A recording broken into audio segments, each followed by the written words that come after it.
Friends, आप सभी का आपके अपने यूट्यूब चैनल पढ़ाकू योद्धा में हार्दिक स्वागत है। फ्रेंड्स, जैसा कि आप सभी को मैं RI 2017 ठीक है सीजी व्यापम का जो क्वेश्चंस था मैथ्स का वो करवा रही थी, तो उसमें के 2-3 क्वेश्चंस बचे हुए हैं फ्रेंड्स, जिसको मैं इस वीडियो में कवर कर रही हूँ। बहुत ही ज़्यादा इंपॉर्टेंट है और ऐसे ही क्वेश्चंस आप सभी को आने वाले व्यापम के एग्जाम्स में देखने को मिलेगा। तो कोई भी मैं जो भी वीडियो बनाती हूँ फ्रेंड्स, उसको मिस मत करिएगा। आप सभी जो है इस समय आपको जो टाइम मिला है उसका यूज़ करिए, ये बहुत ही ज़्यादा काम आने वाला है।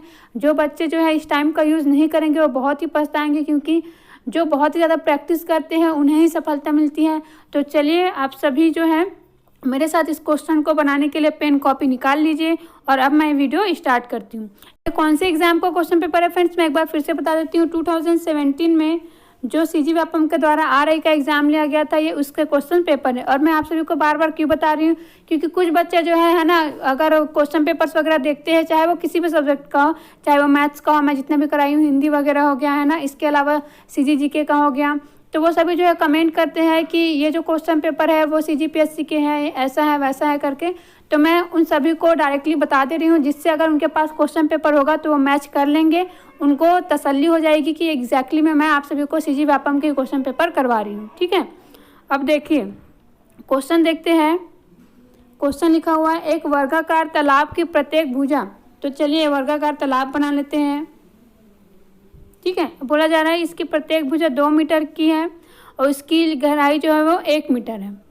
अगर उस तालाब को बिना उसकी गहराई बदले एक ऐसे गोल तालाब के रूप में बड़ा किया जाए जिसका व्यास वर्ग के विकर्ण के बराबर हो, तो उसमें से निकलने वाली मिट्टी का आयतन क्या होगा, ये हमें बताना है। ठीक है, तो देखिए मिट्टी का आयतन निकालने के लिए सबसे पहले तो ये जो क्वेश्चन में बोला हुआ है कि गोल तालाब उसके चारों ओर बनाया जाएगा। तो किस प्रकार से बनेगा, देखिए इस प्रकार से ये गोल तालाब बनेगा।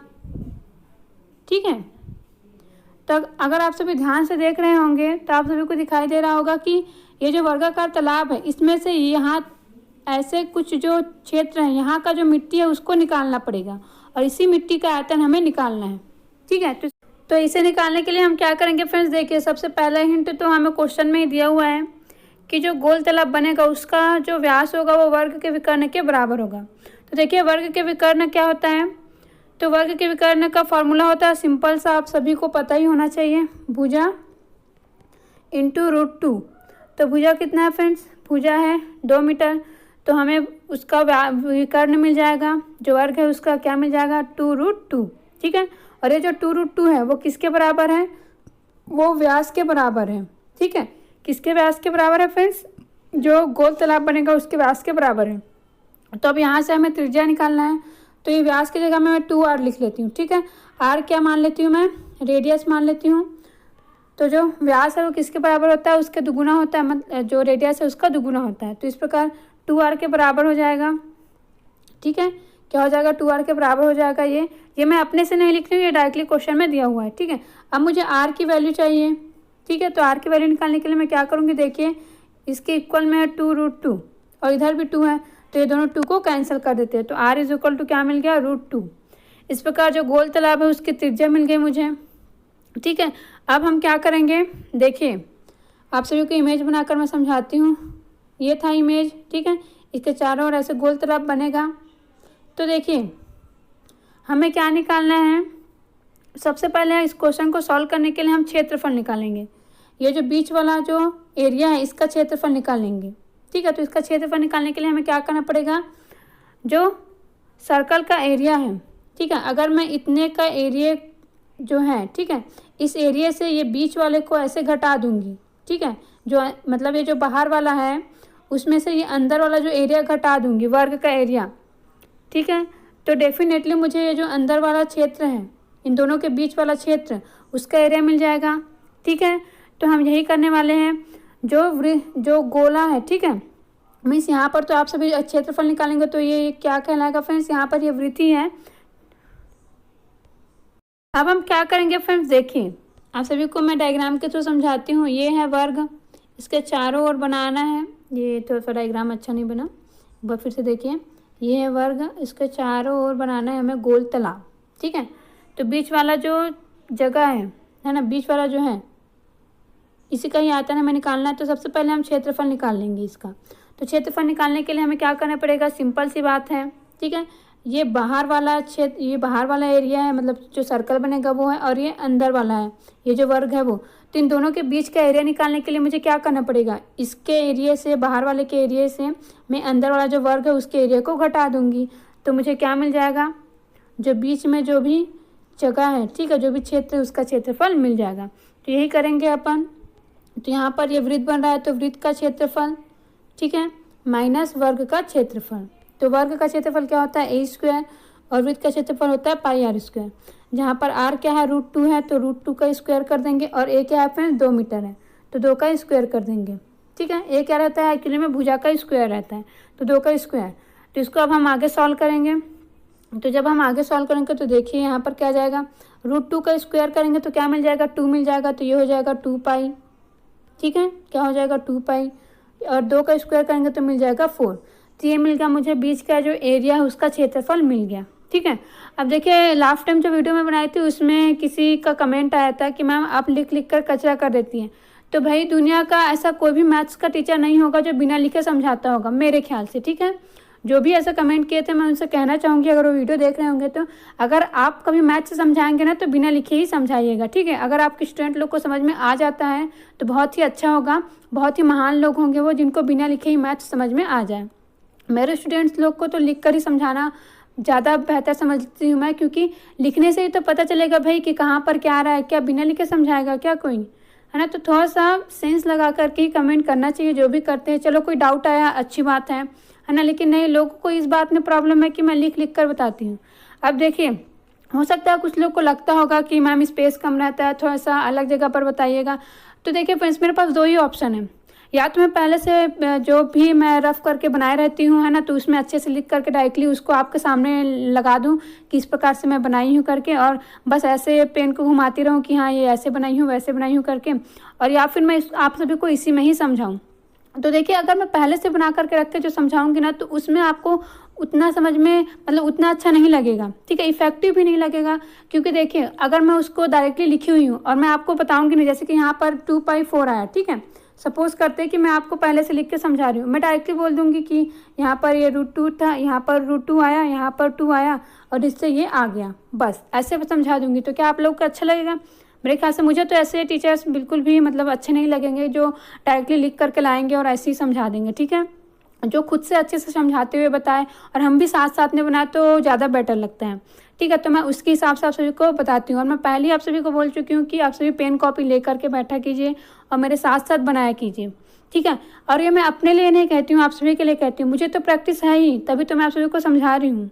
ये आप सभी की प्रैक्टिस के लिए ज़्यादा ज़रूरी है, ठीक है। आप सभी जितना प्रैक्टिस करेंगे आप सभी जो है मैथ्स में उतना ही अच्छे होते रहेंगे। मैथ्स ऐसा सब्जेक्ट है जिसमें प्रैक्टिस की ज़रूरत होती है। अगर एक मैथ्स का महान इंसान भी मतलब मैथ्स में बहुत ही अच्छा है और वो अगर 1 साल मैथ्स बनाना छोड़ दे तो उसका मैथ्स भी आपसे कमज़ोर हो जाएगा, ठीक है, क्योंकि मैथ्स केवल और केवल प्रैक्टिस मांगता है। प्रैक्टिस से जो बहुत ही कमज़ोर है वो भी बहुत ही अच्छा हो सकता है मैथ्स में, और जो बहुत ही स्ट्रांग है वो भी कमज़ोर हो सकता है। तो आप सभी जो है थोड़ा सा ध्यान से कमेंट किया कीजिए, जो भी बच्चे इस प्रकार से कमेंट करते हैं। देखिए मुझे उनसे कोई भी प्रॉब्लम नहीं, उनके कमेंट से भी प्रॉब्लम नहीं, लेकिन आप सभी जो है इस प्रकार से मतलब जिसका कोई वैल्यू ही नहीं है ऐसा कमेंट करने का क्या मतलब है ना। तो आप सभी जो है बहुत ही अच्छे से अपने पढ़ाई पर ध्यान दीजिए और वीडियोज़ को अच्छे से देखिए, बना करके देखिए, जिससे आप सभी की प्रैक्टिस होते रहे। चलो देखते हैं अब। तो यहाँ पर निकल गया जो एरिया है उसका क्षेत्रफल। अब आगे देखते हैं। तो यहाँ पर अब हमें क्या करना होगा, अगर आप सभी जो है क्वेश्चन को देखेंगे तो साफ साफ लिखा हुआ है कि गहराई बिल्कुल भी नहीं बदलेगी, गहराई उतना ही रहेगा।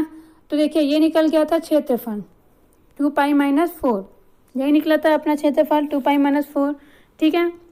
अब देखिए क्षेत्रफल में अगर मैं, क्षेत्रफल क्या होता है, लंबाई गुणित चौड़ाई, ठीक है। अब इसमें मैं गहराई का इंटू कर देती हूँ, यहाँ पर गहराई क्या है 1 है, तो 1 मीटर से इंटू कर देंगे तो मुझे क्या मिल जाएगा, आयतन मिल जाएगा। एग्जैक्टली आयतन ही निकालना है। और तो ये जो 2π-4 जो क्षेत्रफल मिला है इसमें मैं 1 मीटर का इंटू करूँगी क्योंकि वही गहराई है, और जैसे ही मैं इसका इंटू करूँगी मुझे आयतन मिल जाएगा। तो आप सभी देख रहे होंगे कि यहाँ पर मुझे मिल गया जो मिट्टी निकलने वाली है उसका आयतन। तो इस प्रकार हमारा आंसर क्या होगा 2π-4, होगा, क्योंकि 1 से इंटू करूँगी फ्रेंड्स तो कितना मिलेगा, मुझे उतना ही मिलेगा। तो आप सभी ऑप्शन देखिए, कौन सा ऑप्शन, ऑप्शन डी 2π-4, यही क्या है हमारे क्वेश्चन का आंसर है। ठीक है, पहले हमने क्या किया, क्षेत्रफल निकाल लिए। ठीक है, क्षेत्रफल निकालना भी बहुत ही ईजी था, और बोला गया कि गहराई नहीं बदलती।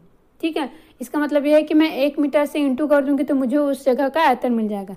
अब देखिए, इस प्रकार से था, वर्ग था ये, ठीक है, और ये इस प्रकार से था जो बनेगा तालाब वो, है ना। और 20 वाले का एरिया हमें निकालना था, एरिया नहीं, हमें आयतन निकालना था। तो गहराई जो है उतनी ही है, इसलिए हम इसको बहुत ईजिली सॉल्व कर पाए। नहीं तो अगर गहराई जो है अगर इसमें सेम नहीं है ऐसा बोला रहता और कुछ और दिया रहता, तब भी हमें सिर्फ उसी से ही इंटू करना है। हमारा काम बस यहीं तक था, दोनों के बीच का क्षेत्रफल निकालना और इसमें गहराई का इंटू करना। ठीक है, तो इसी प्रकार से आप सभी जो है इस प्रकार का कोई भी क्वेश्चन सॉल्व कर सकते हैं। अब आगे देखते हैं अगला क्वेश्चन। अगला क्वेश्चन देखिए, सिर्फ 3 ही क्वेश्चन बचे हुए थे। ठीक है, और ये अलग अलग जगह का क्वेश्चन छूटा हुआ था क्योंकि मैं अलग अलग जगह से बताई थी आप सभी को। तो देखिए, ये क्वेश्चन भी बहुत ही अच्छा है और बहुत ही ईजी है, सिर्फ फार्मूला यूज़ करना है आप सभी को। एक व्यक्ति ने 2 घड़ियाँ ए और बी 650 रुपये में खरीदी। ठीक है, मतलब दोनों को मिला करके कुल कीमत कितनी है, 650 रुपये है। वह दोनों घड़ियों को समान विक्रय मूल्य पर बेच रहे हैं। ए को 20% लाभ पर और बी को 25% हानि पर बेचता है। ए और बी के क्रय मूल्य कितने होंगे, ये हमें निकालना है। तो मान लेते हैं कि ए का क्रय मूल्य जो है वो x रुपये है। ठीक है, तो बी का क्रय मूल्य क्या हो जाएगा, 650 माइनस x हो जाएगा। और आप सभी पेन कॉपी लेकर बैठे रहिए, ठीक है, और बनाते जाइए। ठीक है, देखिए क्या बोली मैं, ए का मैं मान लेती हूँ उसका क्रय मूल्य क्या है, x है। ठीक है, तो यहाँ पर दोनों का टोटल क्रय मूल्य दिया हुआ है, जितने मूल्य पर वो खरीदता है। क्रय मूल्य मीन्स क्या होता है फ्रेंड्स, कॉस्ट प्राइस। ठीक है, हम जितने पर खरीद रहे हैं वो मूल्य क्या कहलाता है, क्रय मूल्य कहलाता है। तो यहाँ पर 650 रुपये दोनों का 8 करके क्रय मूल्य दिया हुआ है, तो एक का मैं x मान लूँगी, तो दूसरे का निकालने के लिए मैं क्या करूँगी, 650 से घटा दूँगी, सिंपल है। ठीक है, अब ये पूरा ही तरीके से इजी हो चुका है, क्योंकि देखिए ए को 20% लाभ पर बेच रहा है और बी को 25% हानि पर बेच रहा है। तो इसका सिंपल फार्मूला होता है, आप सभी इतना नोट कर लिए होंगे आई थिंक, है ना। तो देखिए क्या होता है फार्मूला, अगर हमें क्रय मूल्य पता हो तब विक्रय मूल्य या फिर सेल प्राइस, क्या कहते हैं इसको इंग्लिश में, सेल प्राइस कहते हैं। ठीक है, तब विक्रय मूल्य इज इक्वल टू क्या होता है, क्रय मूल्य क्रॉस 100 प्लस माइनस। माइनस कब होगा, जब हानि होगा। ठीक है, और प्लस कब होगा, जब लाभ होगा। लाभ या फिर हानि % होता है। ठीक है, और डिवाइडेड, ये फिर से कट गया, रुकिए मैं फिर से लिख देती हूँ, है ना। देखिए किस प्रकार से रहता है, क्रय मूल्य मैं शॉर्ट में लिख रही हूँ, है ना, इज इक्वल विक्रय मूल्य, यहाँ पर विक्रय मूल्य आएगा। मैं फार्मूला इसलिए लिख रही हूँ क्योंकि कुछ बच्चे जो है उनको पता नहीं रहता है, तो मैं डायरेक्टली फार्मूला लिख दे रही हूँ, है ना। तो ये हो जाएगा क्रय मूल्य विक्रय मूल्य, ठीक है, यहाँ पर है सेल प्राइस, ठीक है, इज इक्वल टू होता है क्रय मूल्य। ठीक है, क्रय मूल्य क्रॉस 100 प्लस माइनस। ठीक है, तो प्लस कब लगेगा, जब लाभ रहेगा तब, और हानि होगा तो माइनस लगेगा। तो इस प्रकार से यहाँ पर आएगा लाभ या हानि, और नीचे में रहता है 100। तो ये होता है विक्रय मूल्य का फॉर्मूला। अब आप सभी सोचेंगे कि तो हमें तो क्रय मूल्य निकालना है, तो मैं विक्रय मूल्य का क्या करूँगी, अचार डालूंगी क्या? नहीं, बिल्कुल नहीं, अचार नहीं डालने वाली हूँ। देखिए साफ साफ क्वेश्चन में क्या लिखा हुआ है, दोनों घड़ियों को समान विक्रय मूल्य पर बेच रहा है। ठीक है, तो विक्रय मूल्य समान है, यही तो हमारा हिंट है इस क्वेश्चन को सॉल्व करने के लिए। हम क्या करेंगे, दोनों के विक्रय मूल्य को एक दूसरे के इक्वल कर देंगे, तो हमें वहाँ से एक्स की वैल्यू मिल जाएगी, और यही तो हमारा काम है। तो चलिए रखते हैं, ये फॉर्मूला आप सभी को समझ में आ गया होगा। तो देखिए क्या रखेंगे, इधर ए का मानी हूँ मैं एक्स, ठीक है, क्रय मूल्य। अब ए को क्या किया गया, 20% लाभ पर बेचा गया, तो हम 100 में 20 ऐड कर देंगे, तो ये हो जाएगा 120, और डिवाइडेड बाय 100, ये निकल गया ए का क्रय मूल्य। इस इक्वल टू ये किसके बराबर है, तो ये बराबर है बी के विक्रय मूल्य के बराबर है। ये पूरा टोटल क्या है, विक्रय मूल्य। ठीक है, देखिए हो सकता है मैं एक बार क्रय एक बार विक्रय बोल दे रही होंगी, लेकिन आप सभी ध्यान से सुनेंगे कि ये जो मैं इक्वल कर रही हूँ वो किसको इक्वल कर रही हूँ, साफ साफ दिया हुआ है विक्रय मूल्य, है ना। तो कभी कभी जो है वो निकल जाता है, तो उस पर माइंड मत करिएगा, जो दिया हुआ है क्वेश्चन उसके अकॉर्डिंग ही मैं लिख रही हूँ। ठीक है, अब देखिए दूसरे का जो विक्रय मूल्य है वो कितना हो जाएगा, 650 माइनस एक्स क्रॉस, यहाँ पर हानि हुई है 25% की, तो हम घटा करके लिखेंगे, तो ये आ जाएगा 75। 100 में घटाएंगे तो कितना आ जाएगा, 75। ठीक है। मैं फार्मूला लिखी थी वो ऐसे ही सॉल्व कर रही हूँ। जब हानि होता है तो 100 से घटा देते हैं और जब लाभ होता है तो 100 से ऐड कर देते हैं, तब ये नीचे में आ जाएगा 100। तो देखिए दोनों साइड नीचे में 100 है, ठीक है। तो दोनों साइड नीचे में 100 है तो क्या होगा, इस 100 से ये 100 कैंसिल हो जाएगा। अब देखते हैं आगे। तो आगे देखिए, आगे अब हम इसको सॉल्व करेंगे तो देखिए ये 75 है और ये 120 है, तो ये 15 से कैंसिल होगा। 15 अट्ठे 120, 15 पंचे 75, ठीक है। तो इधर आ गया 8x और इधर है 650 माइनस x इंटू 5, ठीक है। क्या है, इंटू 5। अब हमें इसको सॉल्व करना है, तो इसको सॉल्व करने के लिए फ्रेंड्स हम क्या करेंगे, यहाँ से इसको हटा देते हैं, तभी तो सॉल्व कर पाएंगे, ठीक है।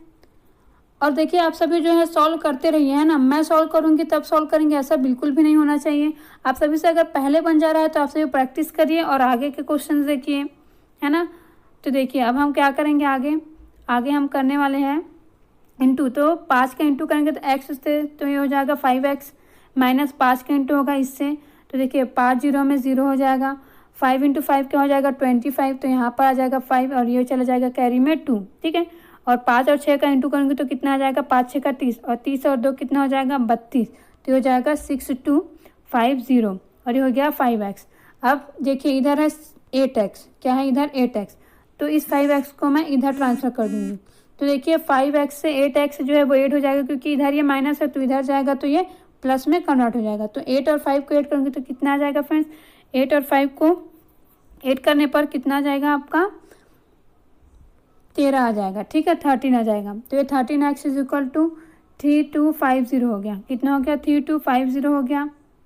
अब चलिए आगे देखते हैं। अब इसको हमें कट करना है, तो देखिए हमारे पास क्या बचा हुआ है, ध्यान से देखेंगे। हमारे पास इतना बचा हुआ है। जो बच्चे जो है थोड़ा सा अगर कंफ्यूज होंगे तो मैं एक बार फिर से बता देती हूँ। कुछ नहीं किया था, विक्रय मूल्य को इक्वल करे थे, है ना। तो उसमें से कैंसिल हो गया, जो नीचे में 100 था वो कैंसिल हुआ, ठीक है। ऊपर में 75 और 120 था तो वो 15 से कैंसिल हो रहा था, तो 15 से कैंसिल कर दिया, तो इधर आ गया था 8, ठीक है।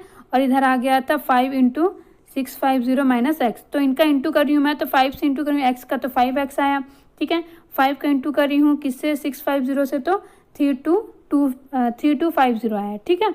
तो अब ये 13x इज इक्वल टू कितना है 3250, क्योंकि इस 5 को मैं इधर ट्रांसफर करूँ तो 8x और 5x 8 हो गया। अब मैं इसको फिर से लिख रही हूँ।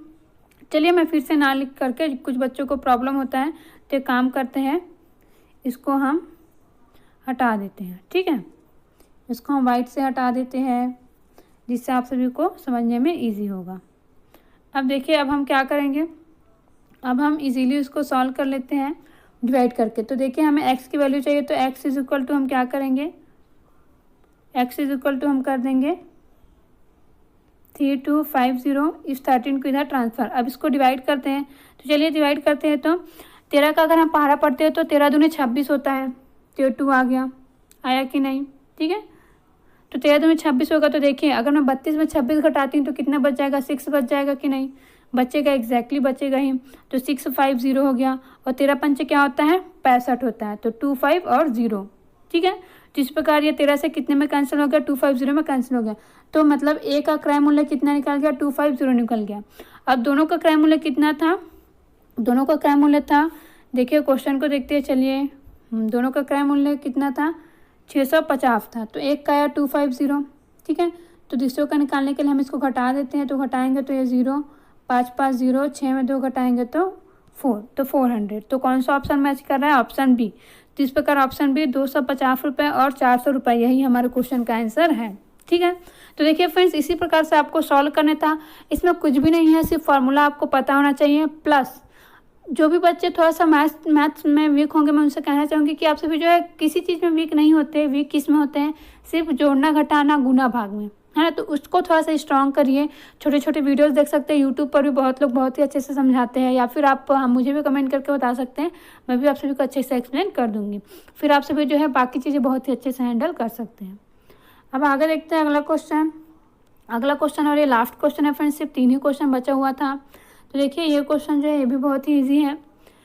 और इजी क्यों फ्रेंड्स, देखिए ये सारे क्वेश्चन जो है वो टफ लेवल के बिल्कुल भी नहीं है। हम जो है क्वेश्चंस को पहली बार देखते हैं ना, क्वेश्चन ज़्यादा सॉल्व नहीं करते, इसलिए हमें ऐसा लगता है कि क्वेश्चन जो है वो किस प्रकार से पूछ दिया गया है, कितना बड़ा क्वेश्चन है ऐसा हमें लगता है, लेकिन हम जब सॉल्व करेंगे क्वेश्चन, आप सभी मेरे साथ अगर प्रैक्टिस करते रहेंगे तो डेफिनेटली आप सभी जो है बहुत ही अच्छा हो जाएगा आप सभी का जो मैथ्स है वो। तो देखिए क्वेश्चन दिया हुआ है, एक नगर में 25% परिवारों के पास फ़ोन है, ठीक है, और 15% के पास कार है। ध्यान से सुनेंगे, 25% के पास फ़ोन है और 15% के पास कार है। 65% परिवारों के पास ना तो कार है और ना ही फ़ोन है, ठीक है। कितना 100 में से जो 65 परिवार है उनके पास ना तो कार है और ना ही फ़ोन है, मतलब अगर मैं 100 में से 65 घटा दूंगी तो केवल 35% लोग ऐसे हैं, ठीक है। कितने लोग? केवल 35% लोग ऐसे हैं जिनके पास या तो फ़ोन है या फिर कार है या फिर दोनों है। इनमें से बोला जा रहा है फिर 2000 परिवारों के पास कार और फ़ोन दोनों है, मतलब दोनों वाले कितने हैं? एक्स हैं। मतलब एक्स मैं मान रही हूँ इस क्वेश्चन को सॉल्व करने के लिए कि मान लेते हैं कि दोनों वाले कितने हैं? X% हैं, ठीक है। कितने हैं? X% हैं, और इस परसेंट की वैल्यू कितनी दी हुई है? 2000 दिया हुआ है। तो 2000 है, तो हमें बताना है कि निम्न में से कौन सा कथन सत्य है।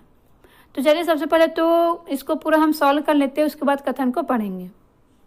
तो देखिए, वैसे पहले आप सभी कथन भी पढ़ सकते हैं। कथन में दिया हुआ है कि 10% परिवार के पास कार और फ़ोन दोनों हैं, है ना। तो हमें परसेंट ही निकालना है मेनली, क्योंकि दोनों जो संख्या दिया हुआ है इसको हमें परसेंट पे निकालना है कि ये कितना है।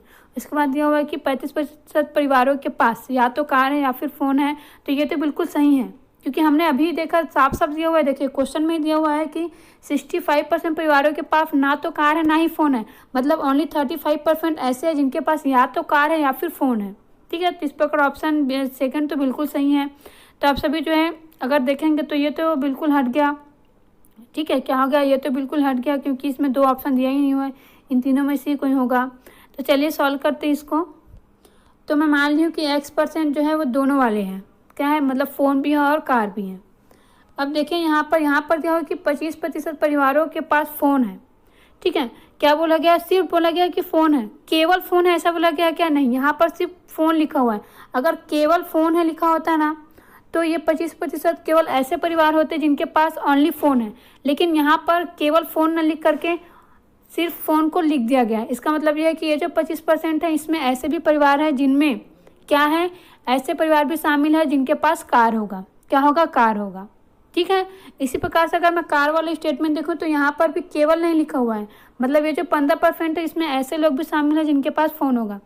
तो चलिए अब हम इसको सॉल्व करेंगे। तो मैं मानी हूँ कि X% ऐसे परिवार है जिनके पास फ़ोन भी है और कार भी है, ठीक है।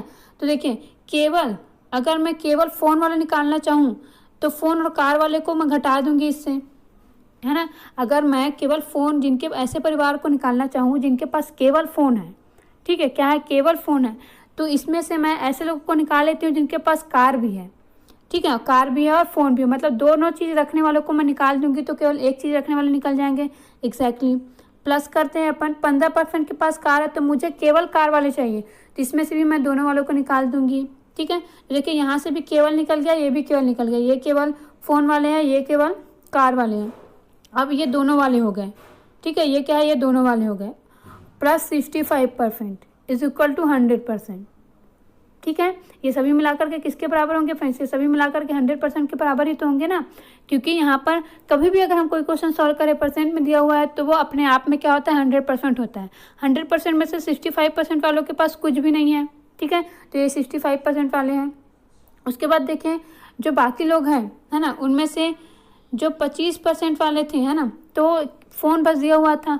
इसका मतलब है कि 25 माइनस एक्स में करती हूँ, एक्स में दोनों मानी हूँ, ऐसे लोग हैं X% लोग जिनके पास फ़ोन भी है और कार भी है।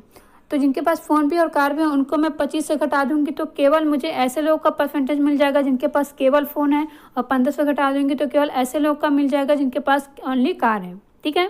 देखिए हो सकता है बहुत बच्चे जो है इसको बहुत ही अच्छे से समझ रहे होंगे, लेकिन कई बच्चों के लिए बहुत ही नया होगा, इसलिए मैं बार बार बता रही हूँ। इसलिए आप सभी जो है ऐसा कमेंट बिल्कुल भी मत करिएगा कि मैडम आप सभी जो है जल्दी से बताया करिए ऐसा वैसा कुछ भी, ठीक है, क्योंकि जिनको पता है उनको तो पता है भाई, उनके लिए तो अच्छी ही बात है, लेकिन जिनको नहीं समझ में आ रहा है मैं उनको समझाने के लिए ये वीडियो बना रही हूँ, ठीक है। तो मैं इन सबको ऐड कर दूंगी तो ये किसके बराबर होगा, 100% के बराबर होगा, एग्जैक्टली, ठीक है। जो नहीं, जिनके पास कुछ नहीं है उनको, ठीक है, जिनके पास दोनों है उनको, जिनके पास एक एक है उनको, इन सबको ऐड करूंगी तो वो होगा 100% के बराबर। अब चलिए इसको सॉल्व करते हैं। तो देखिए ये x माइनस में, ये प्लस में है, तो इस x से ये x कैंसिल हो जाएगा। ये सभी भी परसेंटेज में ही है, ठीक है, यहाँ पर मैं लिखी नहीं हूँ लेकिन ये परसेंटेज में ही है। तो इस x से इस x को कैंसिल कर देंगे अपन। अब आगे देखिए, ये है 15, ये है 25, ठीक है, और ये है 65। तो देखिए फ्रेंड्स, है ना, जो 25 है उसमें 15 को हम ऐड करते हैं, तो 25 में 15 को ऐड करेंगे तो पहले 10 ऐड करेंगे तो 35 आएगा, ठीक है। 5 ऐड करेंगे तो कितना आ जाएगा, 40 आ जाएगा। इस प्रकार 25 प्लस 15 कितना हो जाएगा, 40 हो जाएगा। और 40 में 65 ऐड करेंगे तो कितना हो जाएगा, ये 65 ऐड करते हैं तो ये हो जाएगा 105, ठीक है। कितना हो जाएगा, 105। अब देखिए, इधर है 100, इधर है 105 और ये है -x। इसको मैं अलग से लिखती हूँ, ठीक है। तो देखिए फिर से अलग से लिखने के लिए, तो यहाँ पर बचा हुआ है 105 माइनस x%, ये भी परसेंट है, इज इक्वल टू 100%। कुछ नहीं कर रही हूँ, मैं सिर्फ ऐड कर रही हूँ। आप सभी एक बार करके देखिएगा, अगर कोई भी डाउट आ रहा हो तो, ठीक है। तो इसको हम ऐड कर देंगे। अब इसके बाद क्या करेंगे हम, इसके बाद देखिए मुझे चाहिए x% की वैल्यू, तो ये माइनस है तो मैं इसको इधर ले जाऊंगी और इसको इधर ले जाऊंगी, इधर लेके आऊँगी। तो इधर ये प्लस है तो इधर आके ये माइनस हो जाएगा। तो 105 में से 100 घटाऊंगी तो कितना मिल जाएगा, मुझे 5% मिल जाएगा, और ये हो गया x। तो x% की वैल्यू कितनी मिली मुझे, 5% मिला। कितना मिला, 5% मिला, ठीक है। और ये जो 5% है तो ये इसकी वैल्यू कितनी दी हुई है, देखिए इसकी वैल्यू दिया हुआ है 2000 परिवार। जिसको भी सॉल्व कर लेते हैं, देखिए 5% जो है, ये जो 5% है वो दिया हुआ है 2000, दिया हुआ है कि नहीं, है ना। तो ये 5% किसका 5% है, ये टोटल का ही 5% है। किसका 5% है, ये टोटल का, ठीक है। यहाँ पर कुछ नहीं लिखा है, लेकिन ये किसका 5% है, ये टोटल का 5% है, ठीक है। तो ये जो है, मान लेती हूँ कि टोटल कितना है, x है। क्या मान लेती हूँ मैं, मान लेते हैं कि जो टोटल है ना, परिवारों की संख्या जो है ना, जो भी परिवार है उसकी संख्या जो है वो x है। तो x का 5% ही है ये 2000 जो है वो। तो चलिए अब इसको सॉल्व करते हैं। तो परसेंट मीन्स क्या होता है फ्रेंड्स, नीचे में 100, तब परसेंट जो है वो कैंसिल हो जाएगा। अब देखिए 5 इधर है, x इंटू 5, क्या है, x इंटू 5। तो इस 5 को हम क्या करेंगे, इधर ट्रांसफ़र करेंगे, या फिर आप सभी यहीं से ही कट कर सकते हो। ये 5 है और ये 20 है, तो 5 चौक 20, तो कितना हो गया, ये 4000। और इधर 100, इसको इधर ट्रांसफ़र करेंगे तो 100 से इंटू होगा, तो हो जाएगा 40000। तो इस प्रकार आप सभी देख रहे हैं कि टोटल परिवारों की संख्या कितनी है, 40000 है ना। और दोनों परिवार वालों का परसेंट कितना था, 5% था। तो हमें यहाँ पर अब देखते हैं कौन कौन से स्टेटमेंट सही है। तो सेकंड स्टेटमेंट तो पहले से ही सही था, और ये स्टेटमेंट तो गलत हो गया क्योंकि यहाँ पर 10% दिया हुआ है, जबकि हमारा आंसर आया है 5%, ठीक है। तो ये तो सही हो गया, और ये भी सही है, नगर में 40000 परिवार रहते हैं। तो इस प्रकार कौन सा ऑप्शन सही है, ऑप्शन सी, ठीक है। 2 और 3 जो है वो सही है। तो इस प्रकार हमारे क्वेश्चन का आंसर हो जाएगा ऑप्शन सी, ठीक है। और ये आज का लास्ट क्वेश्चन था फ्रेंड्स, ठीक है। तो आप सभी को वीडियो अच्छे से समझ में आया होगा, मैं उम्मीद करती हूँ। अगर कोई भी डाउट आया होगा फ्रेंड्स, तो बेशक आप सभी मुझे कमेंट करिएगा, मैं आप सभी को कमेंट बॉक्स में आंसर दे दूँगी, ठीक है फ्रेंड्स। और जो भी नए बच्चे हैं वो हमारे इस यूट्यूब चैनल को सब्सक्राइब ज़रूर करिएगा। आप सभी के लिए हमारा यूट्यूब चैनल डेफिनेटली आपको एग्ज़ाम की तैयारी करने में बहुत ही ज़्यादा हेल्प करने वाला है। And thank you friends.